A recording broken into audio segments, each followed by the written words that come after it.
As Nigeria marks 50 years since the creation of the second set of states in 1976, questions are resurfacing about the politics, interests, and long-term consequences behind state creation. With renewed agitations for new states across the country, there are questions if Nigeria and Nigerians are truly benefiting from its current structure, or are the same political and personal interests that shaped the past still driving today's demands. Tonight, to discuss this, I'm joined by Abayomi Fawehinmi, is a practitioner and researcher, human resources and change management. Thank you so much, Mr. Fawehinmi, for joining us on the show. Yeah, thank you very much. Thanks for having me. Yes, you're welcome. So in February 1976, the late General Murtala Muhammed expanded Nigeria from 12 to 19 states. And the idea was to actually decentralize power and bring government closer to the people. 50 years on, have those objectives truly been achieved? Interesting question. Thanks for asking, and thanks for having me again. It's been a mixed bag in various ways. Every time we have state creations, the argument is that we're doing it in to respond to the needs for the people and to make government closer to the people.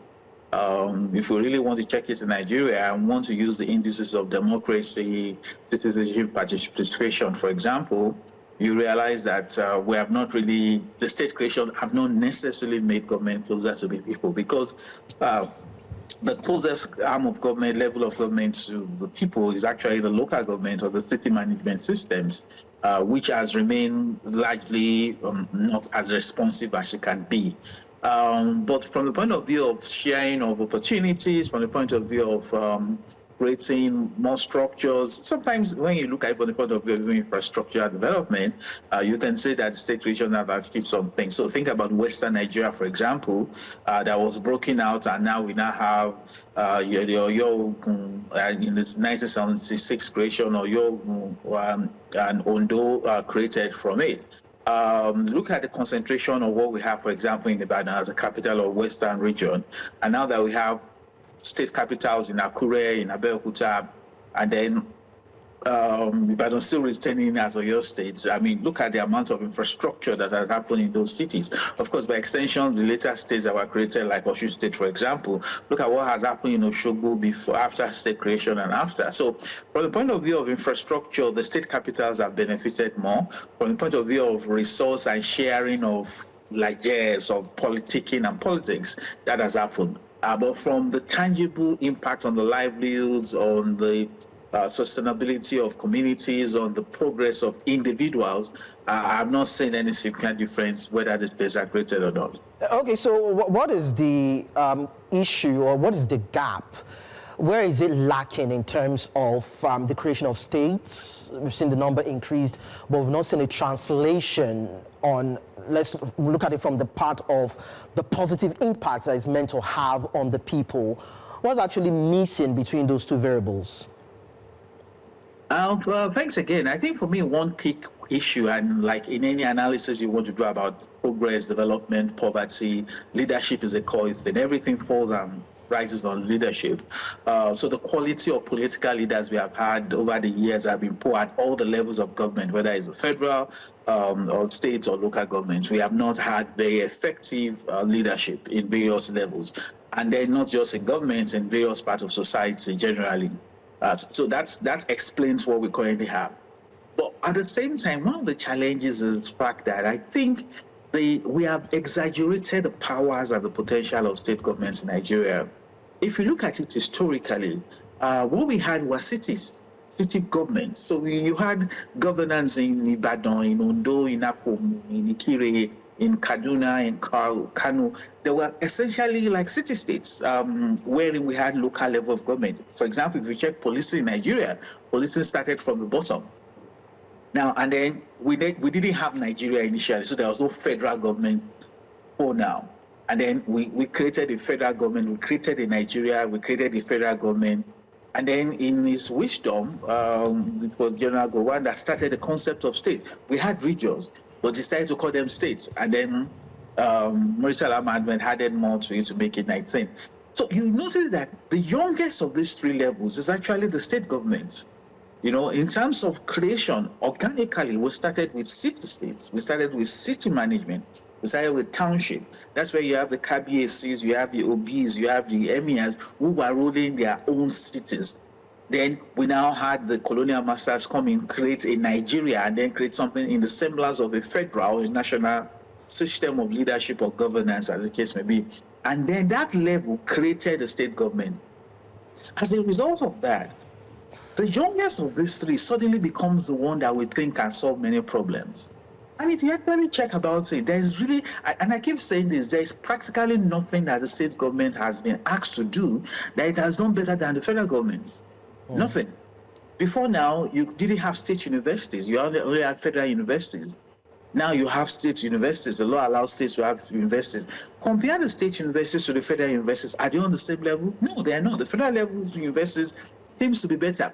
Let's give another example. Before now, elections were conducted. States didn't have to conduct elections. We now have state government giving powers using their various state electoral commission, CX, to conduct local government elections. The worst elections in Nigeria are the elections conducted by the state governments. So the point I'm trying to make is that the state government has been the most ridiculous in terms of delivery of service, because the things that were handed over to them, they have not done them very well. Now, what is now very horrible about it, or makes the matters worse, is that despite the poor performance of the state wants to do more things. So in a place like Lagos State, for example, the state government has taken over the responsibility of many local governments.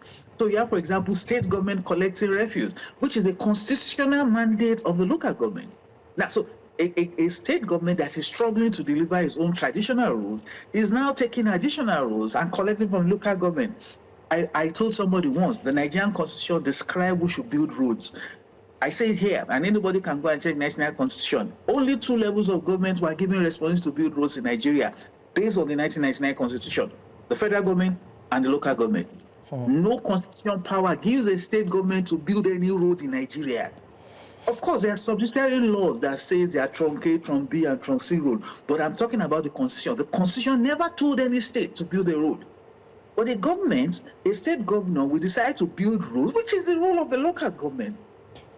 Take it over. In Lagos, we have a commissioner who goes all over the way talking about they are picking garbage on the road. How do you usurp the constitutional role of a local government? We have state government getting involved in naming streets and naming roads and fighting over bus stops, name as we had in some states. So the state governments have been given enormous resources, but they are the ones that have been the biggest failure of these three levels of government. People always blame the local government, but the states are the ones that are really not doing very well. Unfortunately, they are amassing more power, because they have now developed a political system that it's almost impossible to become a president of Nigeria without having been a governor. It's almost impossible. Abayomi, so we had, yes, please. Yeah, permit me to ask, because you are laying the blame solely on the state governments. And you mentioned that Nigeria has paraded more of political leaders that are ineffective and are poor in terms of delivery, or should I even say ideology. Now, is the problem with the states as a result of, because we are running a democratic system, as a result of the choices of the people, because we want to believe that they were democratically elected to fill these positions, or the issue is with accountability? Thanks. Great question. I think it's both ways. If we want to actually talk about, is it that the people are elected the wrong people? We could say the people are electing them, but if you actually check the number of people that vote in Nigeria, I mean, you could argue that those that don't vote also chose not to vote, but it's not as if those governors really won by winning millions of votes. I mean, think about Lagos State. We argue that Lagos State has over 20 million people. How many governors have won election with up to 1 million votes in Lagos State, for example? I mean, so it's not as if the mass of the people came up and said, this is who we want. It's a few people that are interested in the process that elect. Now, that's not an excuse, because those 19 million could also have voted, but the reality of it is that they chose not to vote, maybe because they don't like the candidate. And don't also forget how our electoral system works. It's not as if Nigerians go to vote the candidates of their choice. No, we don't vote the candidate of our choice. We vote the candidate presented by political parties. So if the APC in Lagos or the NNPC in Kano or the Labour Party in Anambra or whatever party produces this candidate and PDP and APC, it's from that slate people select from. So it's not as if the people were part of the process. So it's sometimes the case where we are dealing with the cards you have been played, and sometimes you really don't have a choice. And I personally believe that one of the reasons why voter turnout is very low in Nigeria, that sometimes Nigerians look at the list and say, the card, I mean, I don't know whether you played card when you were young, but you know, sometimes when you're playing card or words, that game, and you see the card, you just say, no, I can't win this, it's just, I give up. I think that's what explains why many voters don't vote. Check the results of virtually all the by-election in Lagos, in Nigeria General, House of Assembly. I mean, we had an election in Lagos State, I think, where voter turnout was 4% of voters, not 4% of population. You know, you have a total population, you have a list of registered voters, then 4% of registered voters came to vote. So the people must have totally been disenfranchised and not be interested in the process. Now, the other side of it is the question of accountability. I always say this. Look at what happens in sports, for example. We had the African Cup of Nations a couple of weeks back. There was something that happens in the final between Senegal and Morocco. By last week, or by this week or thereabout, the CAF disciplinary committee came out with consequences and said, this coach, this player, you are paying this fine, you are suspended. Quick judgment. You may not agree with it, but there's a judgment on ground. And then the process says, if you don't agree with it, you can protest. So I've seen various countries say they were going to protest. In the case of Senegal, Senegalese are opening GoFund to raise money for their coach so that he can pay the fine. That's consequence management. But in Nigeria, a governor has immunity. Nigeria is celebrating 50 years anniversary of the second set of states that were created, of course, in the country's history. We've been talking to, of course, Mr. Abayomi Fawehinmi, who is a practitioner and researcher, human resources and change management. And we have been looking at how important this is, most especially for the people, for Nigeria, in terms of political expansion and economic growth. Thank you so much, Abayomi, for staying with us. So let's continue the conversation from this area. Now, while state creation was officially justified as a tool for equity and development, critics argue that it was largely driven by political calculations such as appeasing ethnic interests, rewarding loyalists, and expanding patronage. Are these claims valid? Okay, thanks. Interesting question. If you check the first time we created states in Nigeria under General Gowon, retired, it was more done to deal with the exigencies of the time, which some people feel that it was a bit to cut the size of a particular individual who was in charge of the region in the east. Some people believe that the bulk of the action was to ensure that the powers of the people in charge of the regions were broken and such. So that was about the first creation. For the second time we created states, which is the focus of this conversation that are celebrated, states are celebrating 50 years as of yesterday. If you check the difference, one significant difference was there was a more rigorous theoretical process towards this, because at this time, the Supreme Military Council, led by Murtala Muhammed, late head of state, set up a committee led by the Justice of the Supreme Court, the Irikefe Committee, to come up, listen to people and come up with recommendations on states and capitals. And the Irikefe Committee submitted its report, and the SMC that was its showmaker. I mean, now this was a technical committee of quality, outstanding researchers, brilliant juries, outstanding civil servants, submitted its reports to the SMC, the Supreme Military Council, which is essentially an association, a network of soldiers, military men. And these military men met at meetings and decided what part of the recommendations to take or what part not to take. And that's the interesting thing when you now talk about interest, in the sense that as documented in various books, none of them at that point, they didn't tell us that's what it is, but many of them have come out to release books to tell us how the conversations went. I mean, so for example, there were conversations around how do we get the headquarters or the state capital to come to my hometown. Two prominent people play that role. One is General Olusegun Obasanjo, which he has not denied, and the Awujale Ojebule has also confirmed that the Rikefe Committee recommended Shagamu to be the capital of Ogun State, but the Obasanjo, who is from Abeokuta, negotiated and said it should go to Ogun State, and that's where Abeokuta is the capital today. That's already documented in literature, in historical literature. We had a similar instance in the case of Niger State. There was a young man that was in Supreme Mythicus, young man as of the then called Ibrahim Babangida, who is from Mina. But the recommendation of the committee was that the capital of Niger State should go to Bida. And this man went to a more senior officer, Musa Yar'Adua, and said, based on history, you can't put Bida ahead of Mina based on the historical preference. And he used that to convince them to say they should move the capital from Bida to Mina. And that's what happened. The head of state himself wanted to break the non-central states into two states. And he wanted to create a Katsina state. Okay. And Yar'Adua, who is from the Katsina area, said he didn't want a Katsina state and negotiated and insisted there should not be a Katsina state. And Katsina State was not created 50 years ago. Interestingly, the man he formed an alliance with to win the argument. When he became head of state, that's Ibrahim Babangida, that created Katsina State. I don't know whether it was to do reparation for what he did in 1976. So you see that despite the fact that brilliant jurists took decision to say, okay, this state should have this capital because it was the most central.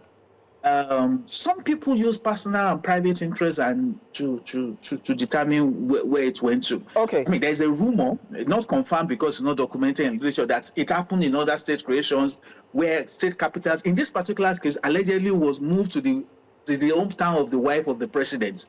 I don't want to mention the state, but you know the state I'm talking about. So you realize that the negotiations and contestations were precisely around private interests. Now, that's one dimension of state creation in Nigeria, because immediately after we create this Nigeria, we now come and form another problem, which is the problem of boundaries. So you have a situation where, for example, you will have created Ondo State or you have created a Bende State. But now, where is the boundary? And then you now have to form a committee, another committee. In this case, in 1976, we formed another committee, the Boundary Committee. And then there was negotiation again, which town should go somewhere. Now, so when I was young, there was a popular Yoruba musician called... Sorry, we actually pressed for time right here, but I understand what you mean when you say that there's a clause on interests in terms of the creation of these states. But let's wrap up this way, tied around interest, because what is paramount here is the interest of the people. And we've seen states being created, but then they seem not to be economically viable because quite a number of them are indebted. So whether or not new states are created, how can Nigeria ensure greater political inclusion? How can we ensure financial growth and autonomy? How can we ensure regional economic growth also? I will need your response in about 30 seconds. I think it's for us to revise and review our political system. Our elections will work. While we're discussing, you announced the breaking news about transmission of results. Like I just said before about accountability and responsibility. The National Assembly knows what Nigerians want. What they decided is not what most Nigerians want. It's already clear that the results of the election of next year the next election is determined just based on that singular context alone. Why should we, for example, have a system where we are saying the electoral body should determine how it wants to transmit? I mean, when we have the power of the law to compel you to do something higher. It's just like a school saying, rather than a school saying 70% is the cutoff mark, the school is now saying, no, let the student determine his own cutoff mark. If we raise the standard for INEC will rise up to it. Okay. That's just the reality of it. So it's basically... So the point is that we need to get ourselves a more effective electoral system where true leaders emerge through the process. All right. That is strengthening the fabrics of our system to make it more formidable and rewarding for Nigeria's socio-economic and political drive. Abayomi Fawehinmi, practitioner and researcher, human resources and change management, thank you so much for sharing your profound knowledge with us on the show, of course, within limited time. But it was nice having you. Thank you.